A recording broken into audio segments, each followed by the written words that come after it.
Hey everyone, welcome to Ethics First Live. I'm your host Shilpi Agarwal, founder and CEO of Data Ethics for All, and I'll be joined with my panelists today from the Data Ethics for All leadership team, Susanna Raj. Hi Susanna. Hi. Fixing your hair? Caught you at a bad time. Hello, everyone. You look all festive today. I know, right? Hi Samantha. Good evening. Good evening. How are Hi. you? Very well, thank you. How are you guys?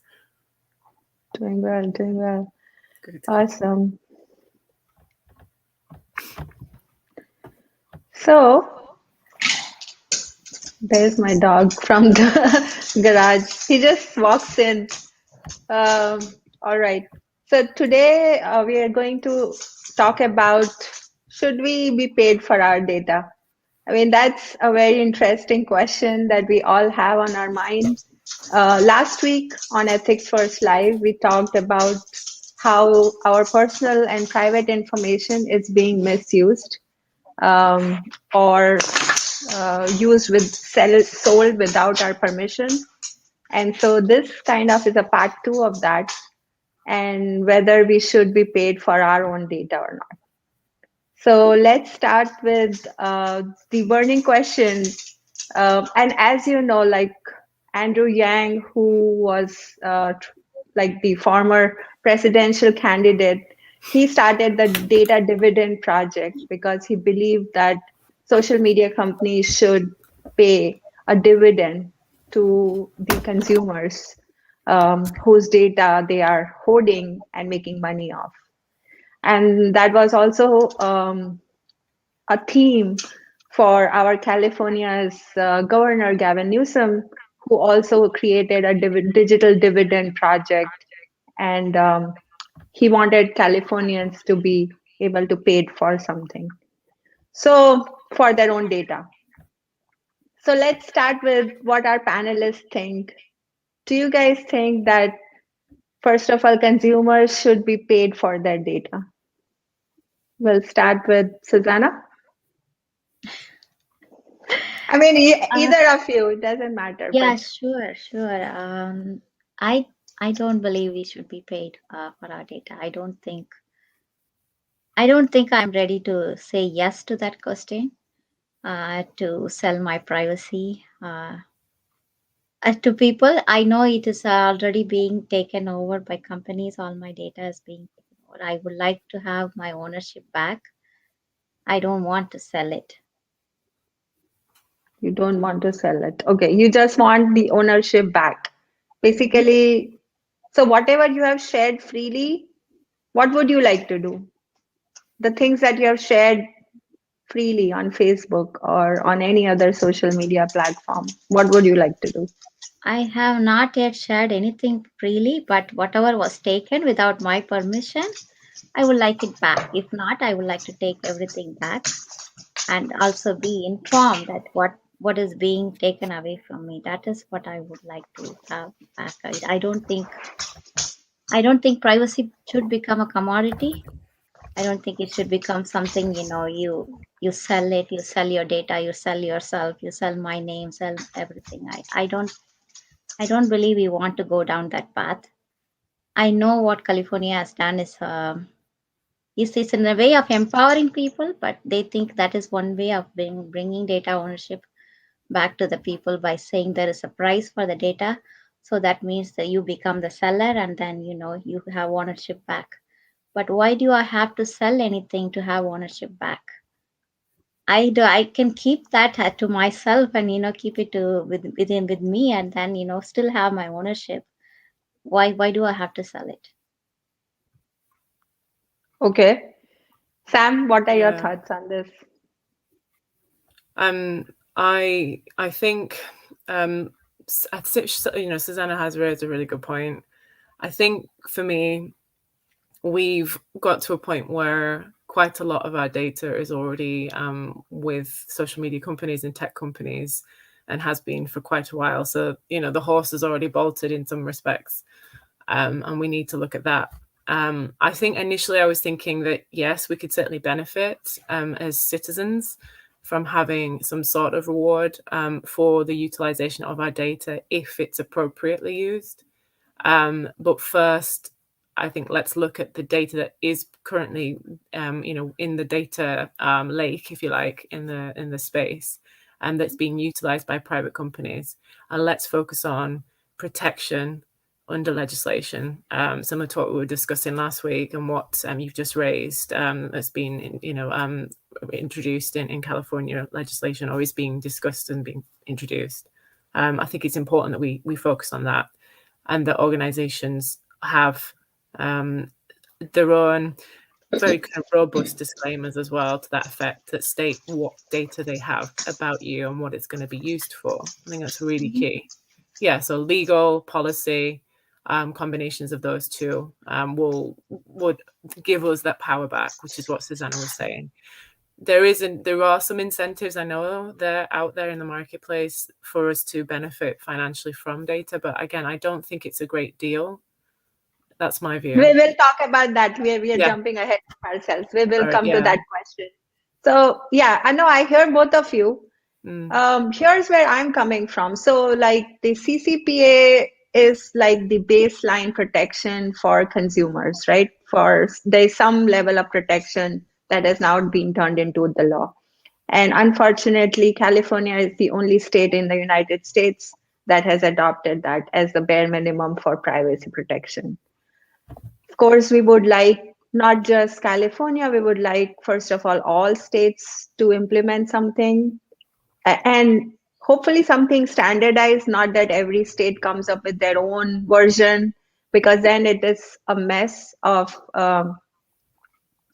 doing business across states. And for consumers to understand, like today we have to understand GDPR as a consumer and as a business owner, GDPR and CCP, and they both have very different, I mean, yes, there are some commonalities, but they are also very different in their own ways. And imagine multiply this by 50, or even every country came up with their own. There are some countries who have their own versions of it. So it would become a real nightmare to keep a track of everything for the consumer as well as also for the business. And I agree to both of your points. At some point, I was also of the opinion that, it's our data. And so consumers should benefit out of it. Why should people who are collecting this data? So to your point, Susanna, one is the information that we have shared on our own freely when we created the account, or when we are posting pictures, when we are sharing posts, when we are saying things, when we are tagging our friends, when we are posting group pictures, when we are posting videos. There are things that we have, given freely, meaning, yes, we had not imagined. It was portrayed as a platform to connect people. And so we thought that we are really just sharing this with our friends, our family, and we are sharing what we feel, how we feel, our thoughts, our desires, our hopes, our ambitions. And that would take a turn, like, oh, if I'm asking my friend about a car, then that information will be sold to a car company to say, hey, I'm in the market to buy a car. I had not thought of it. So there are some things that I shared, but then there were some tangential advantages that were taken out of that data. And not only that information, but also information such as collecting third-party information, like where I go. We talked about some of this, right? Yeah. Where we go for our filling our car, or like our servicing our car, or for a car dealership, or buying groceries, or buying clothes, or apps that we use. So there are other things that we have not given explicit permission to take this information, but now they are creating this 360-degree profile, validating and accumulating information from multiple sources, and then using it to sell it to companies to target us in many different ways. And so coming back to the question on hand, whether we should be paid for it, it is a very messy situation. And the more I read about it, the more I feel like yes, we should have ownership of it. There should be transparency in what is out there on us.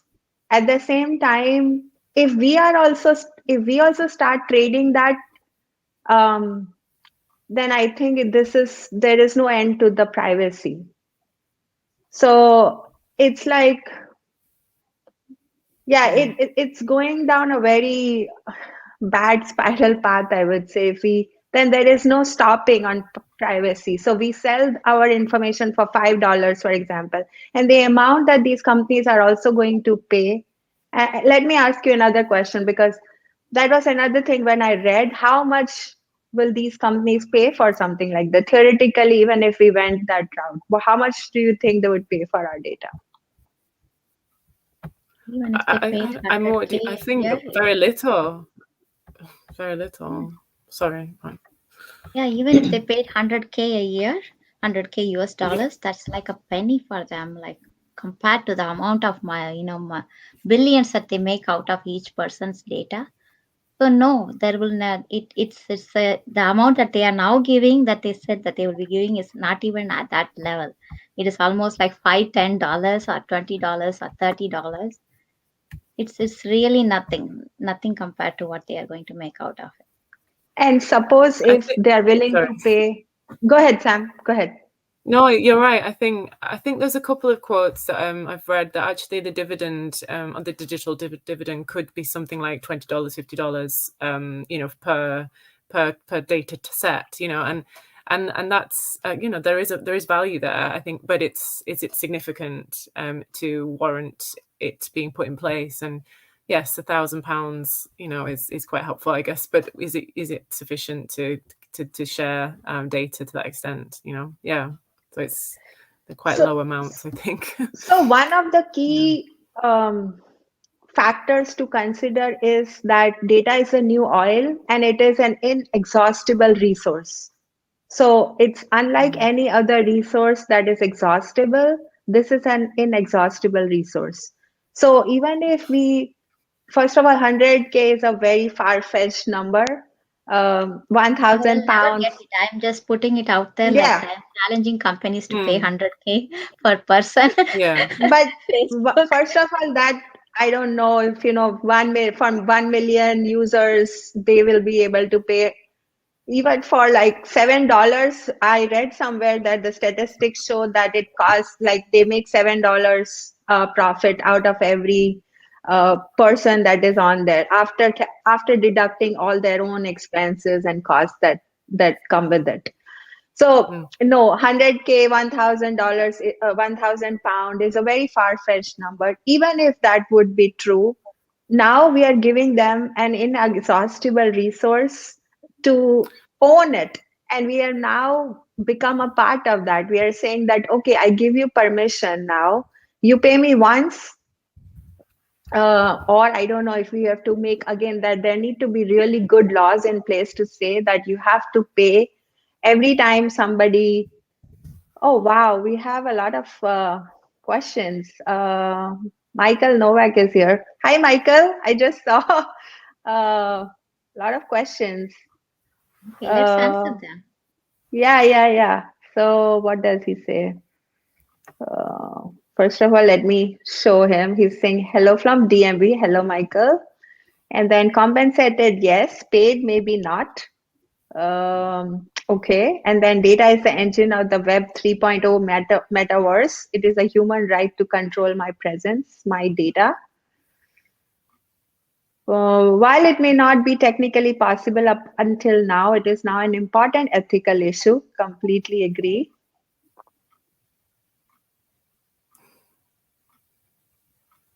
Other states have enacted legislation. Okay. Michael, please post in comments No which other others. state. No, he says others. Oh, he says other He states said have. other states have enacted. So a distributed digital identity system would make the process easy for consumer and businesses or public entities. Yeah. Okay. He's asking, may I join? May I join? Yeah, because I was saying that, let me see how I can bring him. I was You have telling to if share you the ask link good questions, yeah, let on the me, platform, maybe on our platform. on our It's a, platform. it's a He's great point there. about digital Or identities, maybe private definitely. message him the StreamYard link. Yeah, but can I private message? Maybe I'll private message him. Okay, Michael, stay tuned. I'm sending you a message, direct link to join the StreamYard on your LinkedIn. So stay tuned. Hopefully you can join. There you are.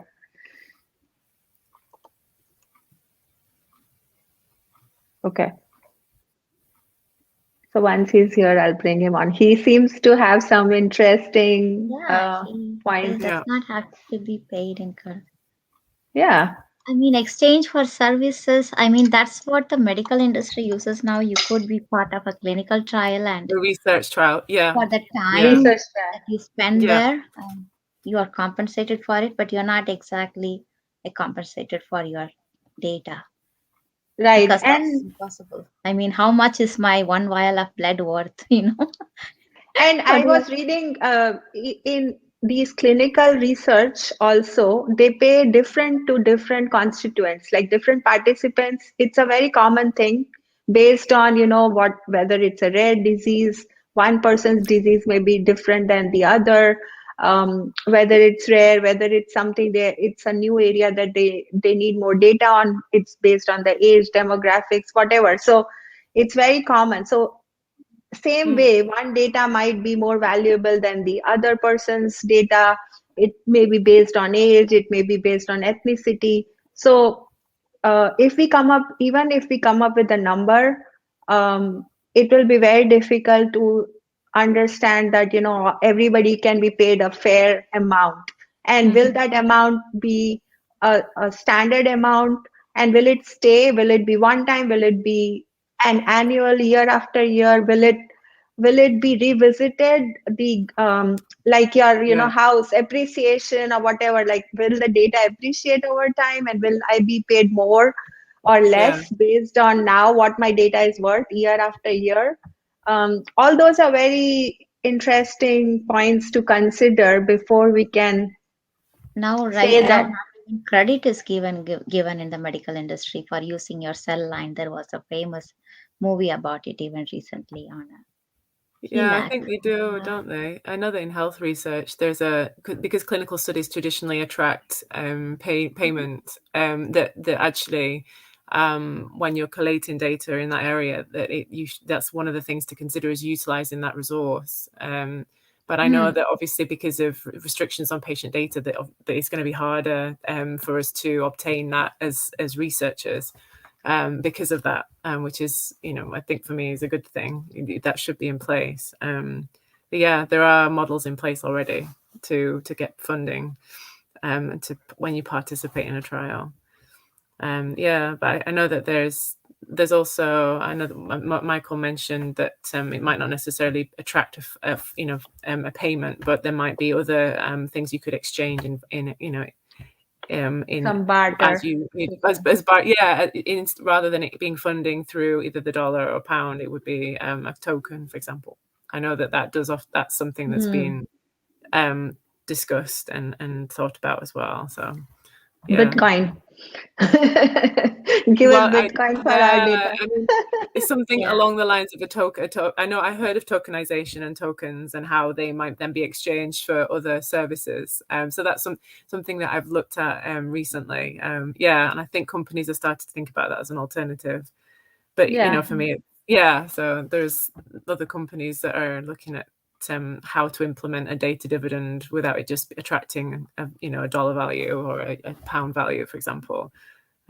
Yeah, interesting. Yeah, really And interesting. it also And brings like you in, said, it's really difficult, isn't it, to locate data when you've shared it. And I did think about this before. We're looking at things retrospectively. So how do we follow the data itself, and what value do we give to it? Yeah, if it's being yeah, repackaged. one of Susanna has something to add to it. One of the Yeah. interesting things now that, if possible, somebody could do is like, how do we retrieve back all the data that we Yeah. have given? Does it mean like if I, deactivate my Facebook account, Instagram, WhatsApp, and just basically disappear off the grid, is my data also taken out? No, it's not, right? No, So no, it's that's not, because they say once on the internet, then it's forever on the internet. So, Yeah. Yeah. so in the okay, same way there he that is. I don't know if you guys watched the movie of the Henrietta Lacks. Hey, Hi, hello. Michael, how are Hey, how are you? you tonight? We are Hey. doing well. I know you had so much to say. Good. Oh, did you have trouble getting on? Yes, but nonetheless, Okay, we'll discuss that after the show. that'll come after. But no, thank you For for having sure. me on today. Like I said, this is I was looking forward to it this week. I'll put it that way. Oh, wow. Okay, cool.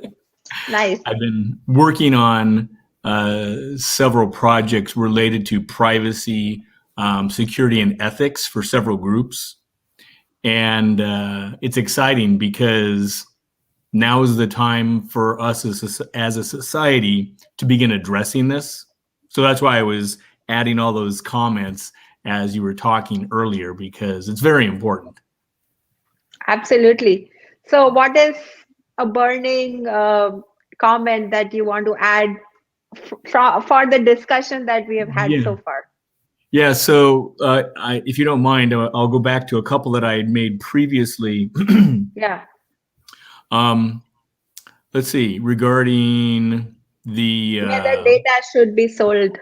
Should we be the paid for our data? compensation. Yes. And again, this is my experience. I don't claim to know everything all the time, but it's been raised by several groups that rather than pay money, what if I gave you compensation? Meaning that, you like to go to a certain well-known coffee store? Here's some, certificates. Or in the medical field, if I'm suffering from a condition, maybe I want to participate, but I want to control my data. So using a distributed digital identity system, it is technically possible and it's politically feasible to allow me to say, okay, Sam, I'm going to give you 6 months of access to these physical attributes of me, my height, my weight, my mental condition, whatever it might be. And once I agree to that, it's done. The timer goes.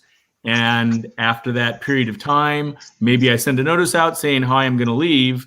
But at the end of the time, I'm in control. It says, do you want to stay or do you want to go? I get to decide. Yeah. Yeah. So I think what Michael is saying is what we touched upon again last week is one, the user should have full control over it. And the two, they should have the control of not just consenting to yes, but also to say no. And there should be a clear sunset policy around it. So if they say they give you permission or they sell it, they are willing to get paid for it, whatever that may be, you got the consent, but that doesn't mean you can get to keep it forever and now you get to sell it on your own. Like, for example, we were just talking compensation or token or Bitcoin or whatever. Again, gift it could be something certificate. as simple as a gift certificate to the local bookstore. It's what's valuable to you and me as the vendor. What do I have access to? Maybe it's a frequent flyer mileage. It doesn't have to be just money But for it money. doesn't mean that you sold it once. I sold it once to you, mean now you own it and you can sell it over and over. Yeah, Susanna, you had something to add. Is this similar to the bartering system? Or are we going back to the bartering system, like exchanging one good for another? In some Philosophically, yes, because that could include currency. I mean, I may say, here, Susanna, here's $10 or £100. It could be money. Right. But the idea is, and you spoke about this earlier, how much does it cost for the vendors or the merchants or the entity to collect all that data?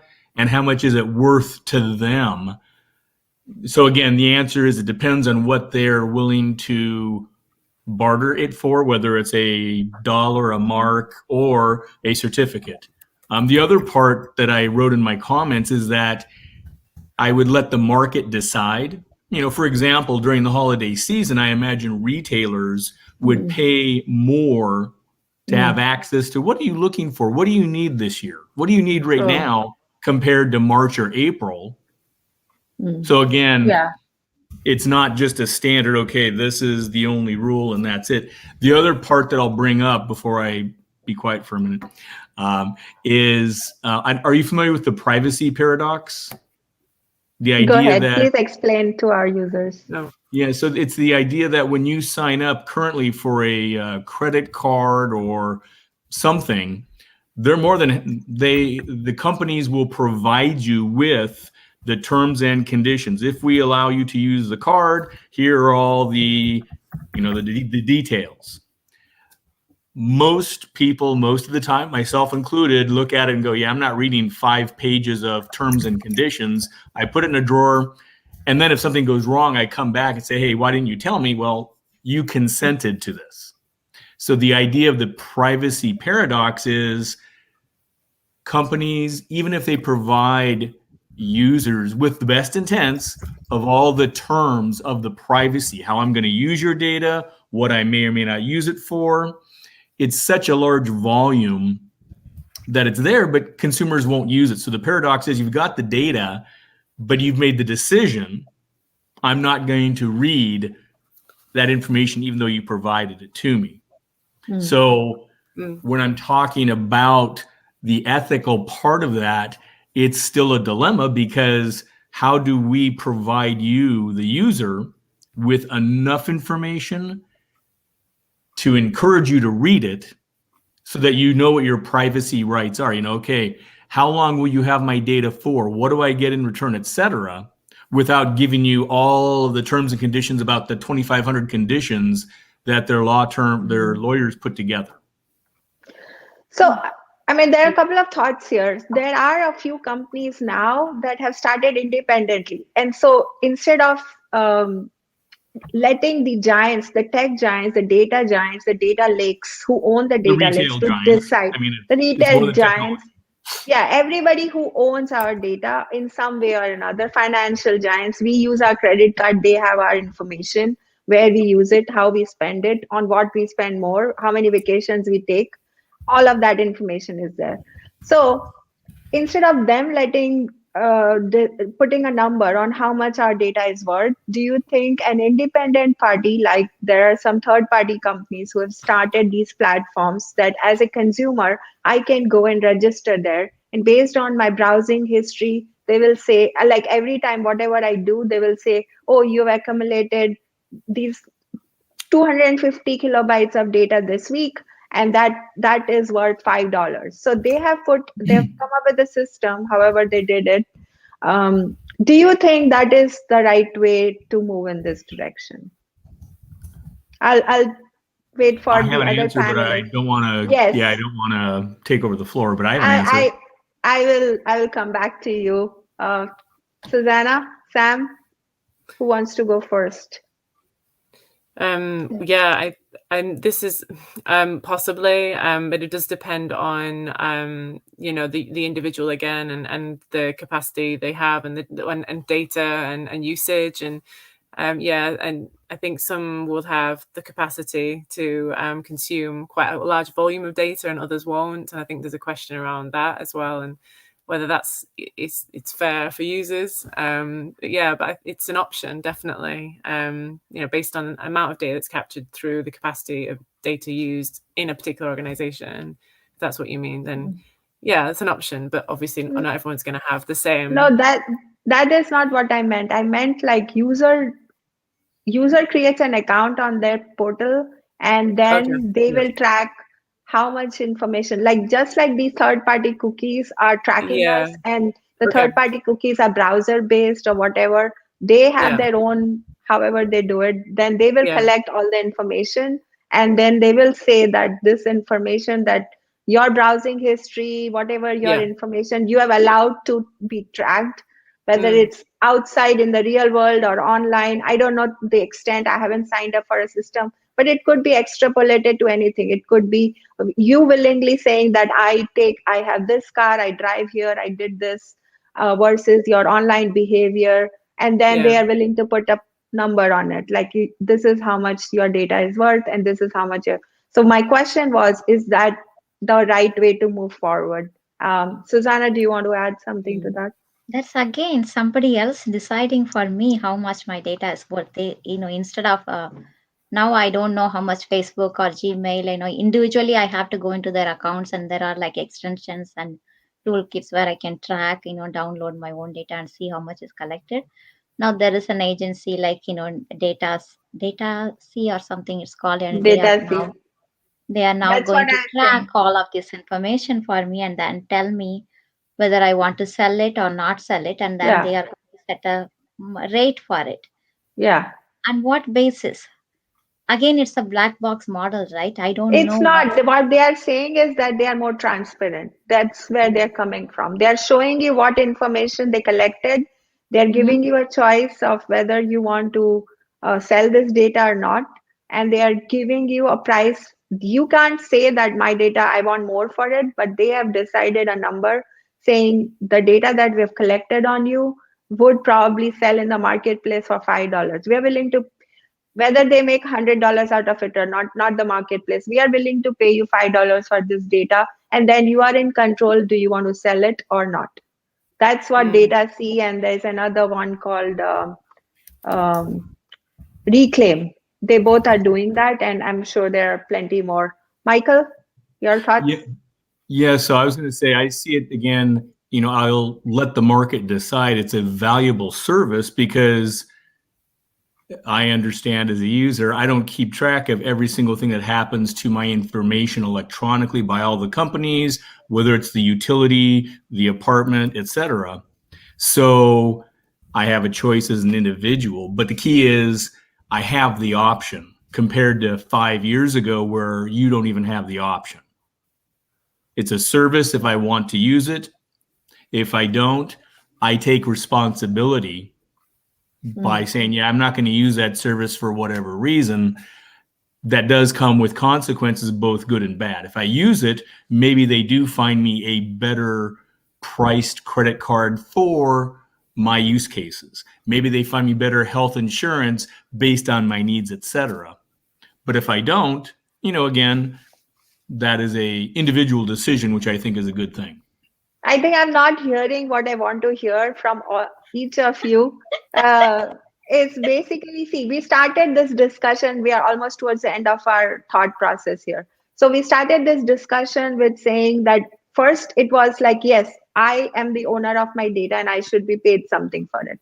Then we came to the thought process that if I, as a owner of this data, sell it once, then I am commercially commoditizing my data ownership.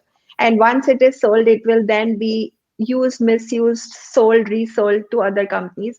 And now privacy has it has been made into a commodity, and we have put a price tag on it. And so whether that is the right thing to do or not. Now, the other end of that spectrum is if there is not the tech giants or the data owners, the data lake owners making this decision of how much your data is worth, but a third party company deciding, again, it is definitely, we are not going to ever be the decision makers, because then everybody will say, I want $10, and somebody else will say $20 or 100K or 1,000 pounds, right? So I don't think we are ever going to come to a point where the user is going to decide what that number will be. There will always be, the best we can get is a choice whether we want to do it or not. And these third-party providers like Reclaim and Data C are moving in that direction, where they are telling us that we have collected this data with your permission. You are now, do you want to sell it or not? And if you decide to sell it, we can give you $5 for it. My question was, and I did not hear an answer from either of the panelists, is whether that is the right way to move forward, or we should just say that it's my data and I don't want to sell it. You just tell me, each company should tell me what I have on it, and and then don't do anything about it. That's it. Okay, for me, if I may, if we have organizations like DataC, and the ones that you mentioned, and I know that there are others, I've had a look, and you're browsing online at a retail store, and the cookies are tracking your what you're looking at and what your preferences are. I think there's an assumption that, that from the user's perspective, that there will be some data collected. And I think it's at that point that the individual has to decide, that's okay. And there should be a facility there, either through a disclaimer or through policy that covers that covers the company that's collecting that data, and assures the individual that, that it's being, or reminds the individual that it is being tracked and is being potentially going to be used for marketing purposes. I think it's and adding a potential additional bonus on top if there's a financial gain, then that might be an incentive actually for a lot of people. And it gives them a little bit more of a power back. It's not the whole solution, but I think it's an option, definitely. But you have to make sure people are aware of it. Okay, so let's go with yes and no, because this is still we are beating around the bush on the question. Tell me a yes or no. Okay. Yes, I think it's a good idea. Yeah. Third party is a good idea. Okay, let's go with a yes or a no. No. No.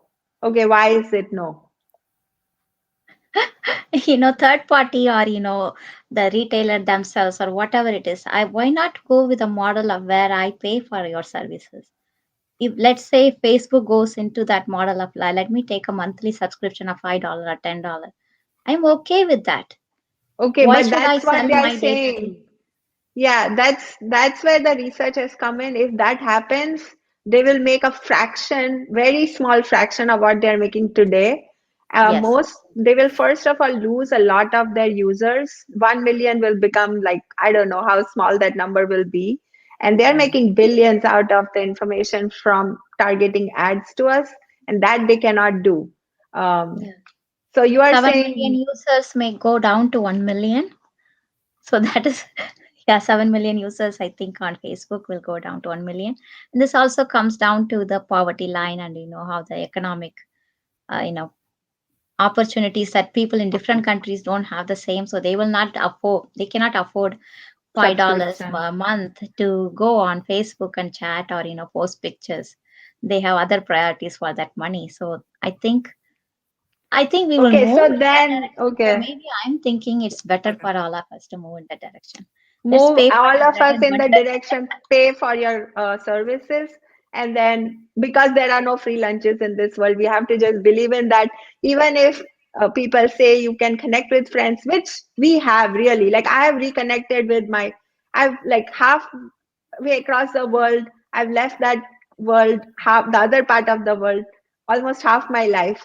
And I've been able to connect with my kindergarten friends. Even I go back to my native land and I have get together with them. I'm constantly in touch with them. Like that's a wonderful feeling to be able to reconnect with your loved ones, your friends and family all across the globe. With subscription, who knows? Michael, your thoughts? So I agree with both of you, because assume for the moment that third party, whomever it is, says, yes, we're going to manage it. You all now have to pay something simple, maybe even $5, whatever the amount is.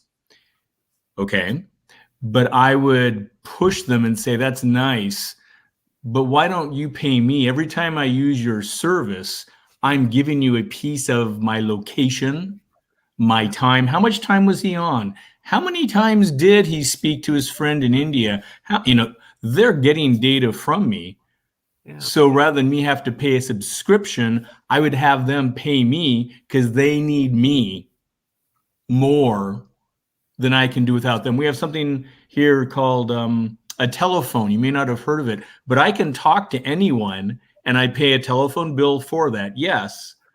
So while we become accustomed to Zoom and accustomed to this, I really believe it needs to be the individual has the choice and that they could be compensated by the vendors, the third parties, for that opportunity to use their services, because then they do collect data on us anyway.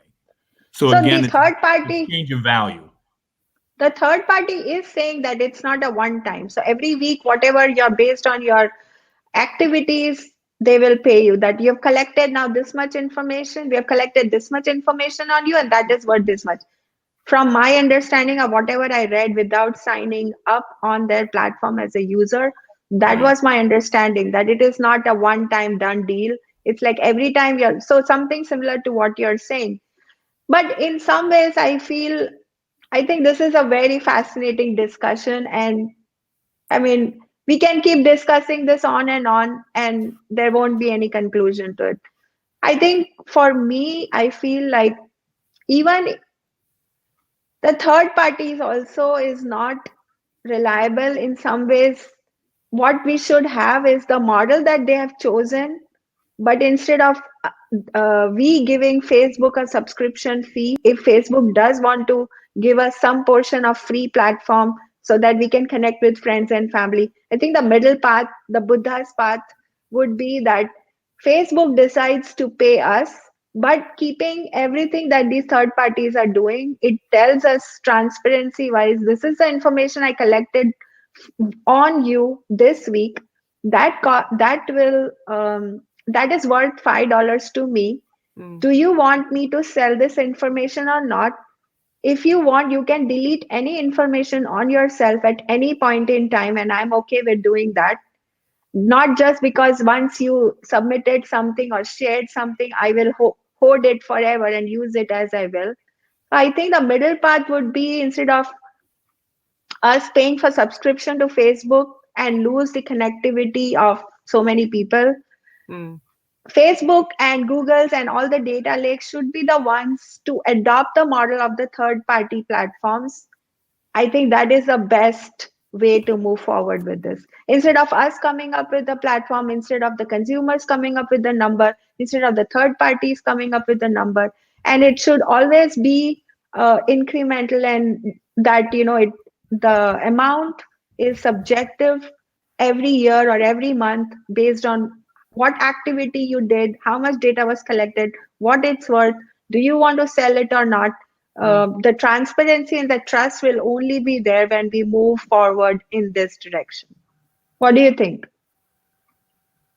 That's a good point, and I definitely agree with those points. That incrementally you review the data that's stored, that you agree to that, and if there is an option for you to then benefit from that as a consumer, then that would be a move forward towards trust and transparency, I think.